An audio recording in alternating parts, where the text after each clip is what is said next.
2 minutes today. I'm going to give a really brief overview of what we do at Alson H. Smith, and then we're going to do basically research snapshots of 2 different labs, one in the grape lab and one in the apple lab. So you've been at these seminars, you know, we have these ARECs, 11 ARECs spread throughout the state. They're located in areas where the commodity that we focus on is produced by growers. And just to show you, we're at the very northern tip in Winchester. So in Northern Virginia, about an hour and 15 minutes drive to DC. And again, we're located here because this is the primary apple and grape production area. So we're focused on research and extension like the other ARECs. We also do a lot of these mandatory industry trials. So these are trials that need to be performed for us as independent researchers to evaluate how well these newer pesticides are and non-target effects that might occur on orchards or vineyards. And again, a lot of our research that we have to do we have this farm, this 124-acre farm, and what makes us unique to these ARECs unique is we can take the risk when we're studying novel compounds or sustainable ways of controlling things without having a treated control. So no grower is going to ever let us not treat and look at the effect compared to grower standard and the new product and untreated control. So that makes it that's why it's very important for us to have. And then we invite the growers to the AREC during field days so they can see with their own eyes the difference in how these products work. So again, Alson H. Smith, AREC, our main focus is tree fruit, so apple and some peach and grapes. We have a little bit of work on some small fruit and some cherries, but the main focus is tree fruit and grapes. And we have a mission statement online that's kind of lengthy, but if you get down to the core of it, I've reduced it, and really it's to reduce environmental impacts of agriculture in those systems while maintaining yield. So that's the basic mission.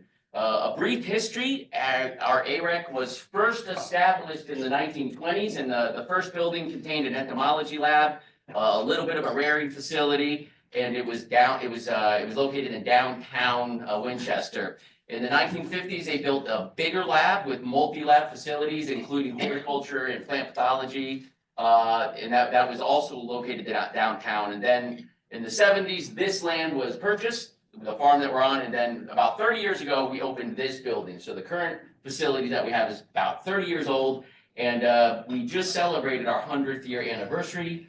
Last year, it was delayed because of COVID, and we had a lot of growers come out and speak about their experience at the AREC, how we've influenced their family business, and we also invited a bunch of politicians there too, so they could see the impact with growers.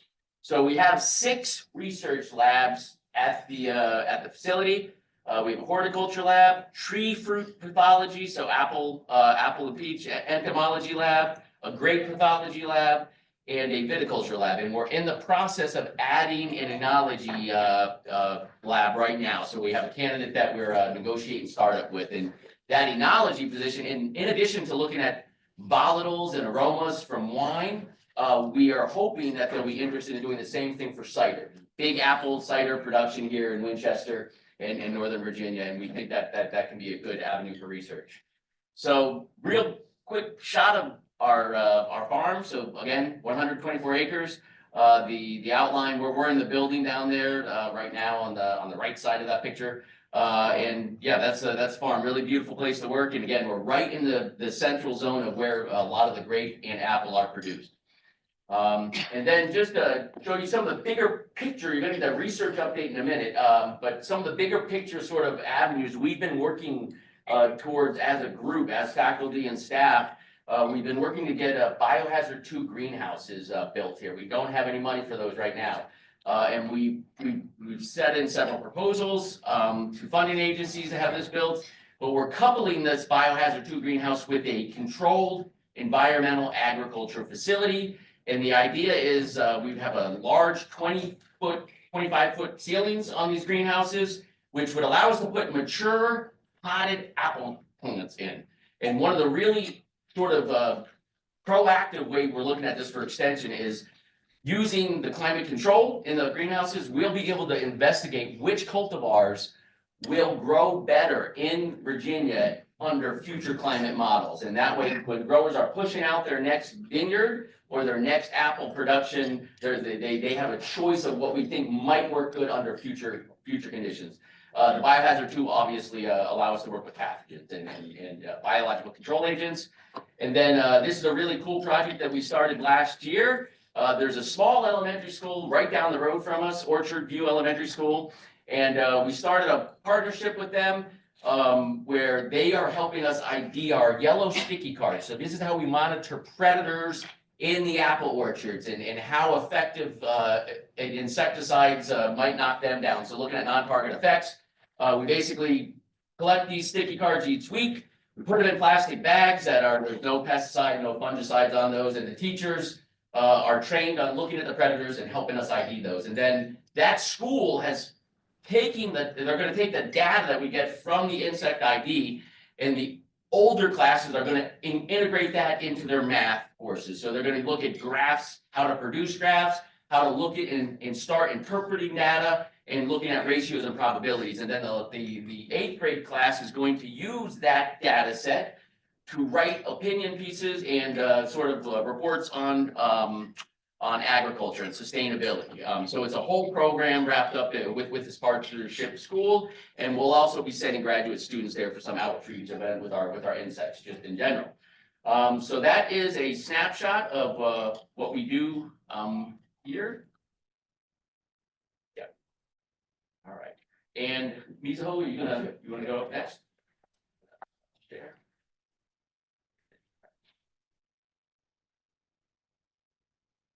Yep. That's you? All right. That's you. And you're gonna have to share the screen still. Sure.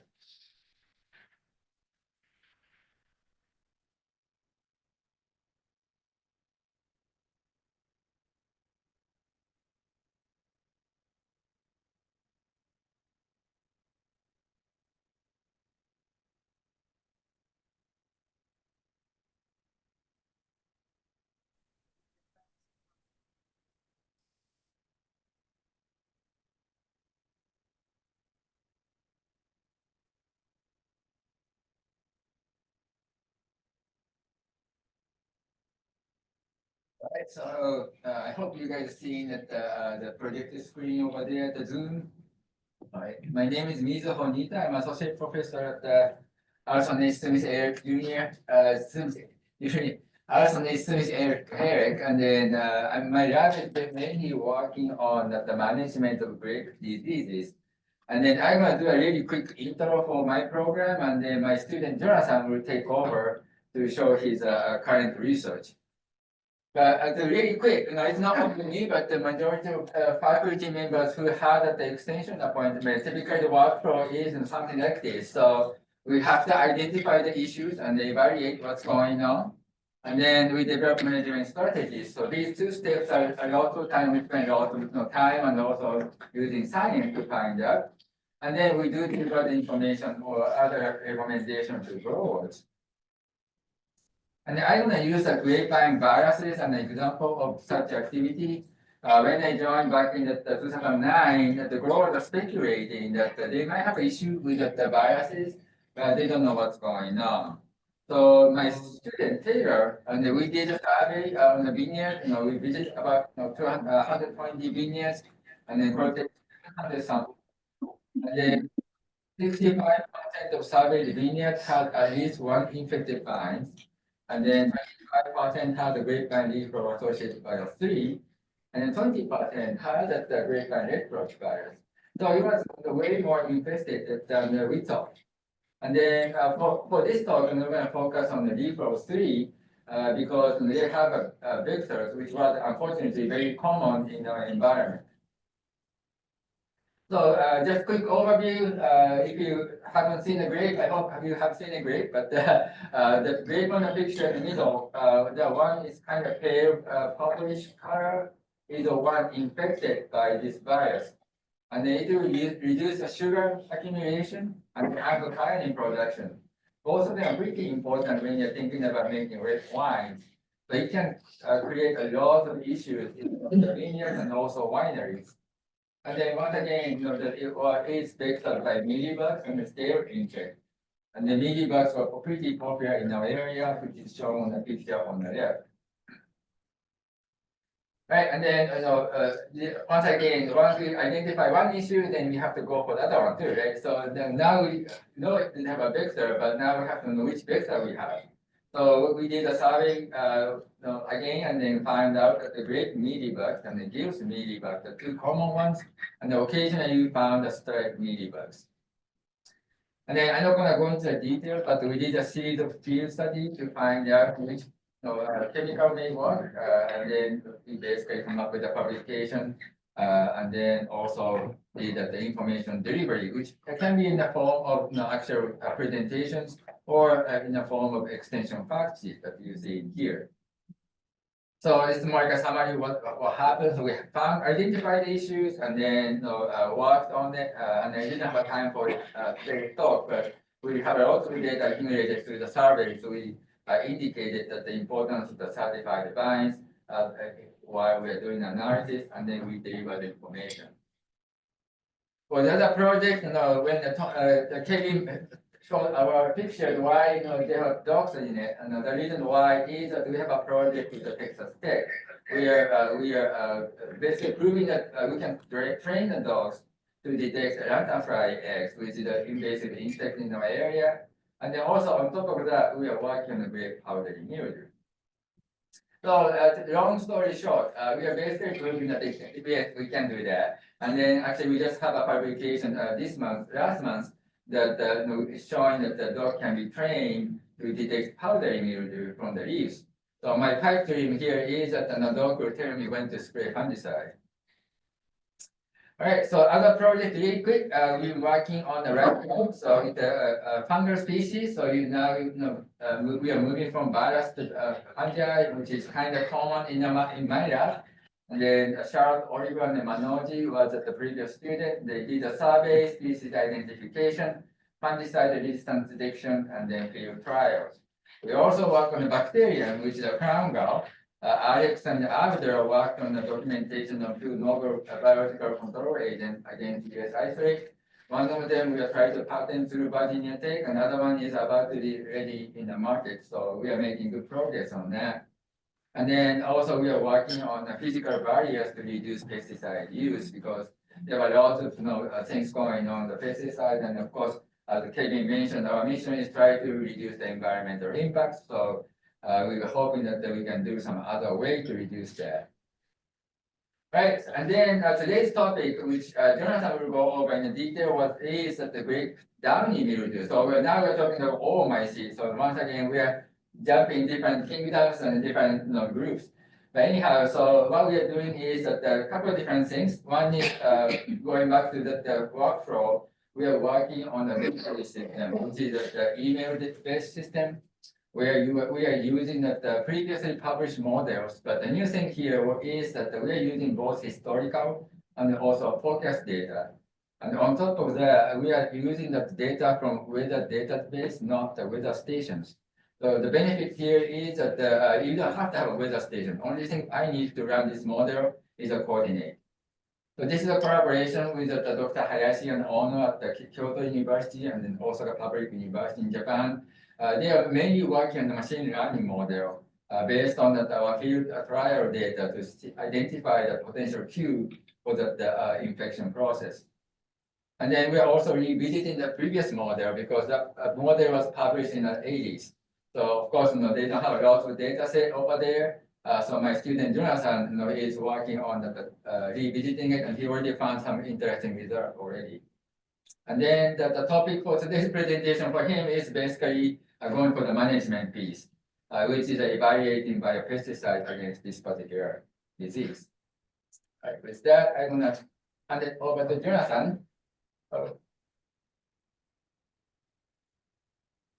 So thank you, Mizuho, for that introduction. My name is Jonathan Ames, and I'm a second year's master's student this year.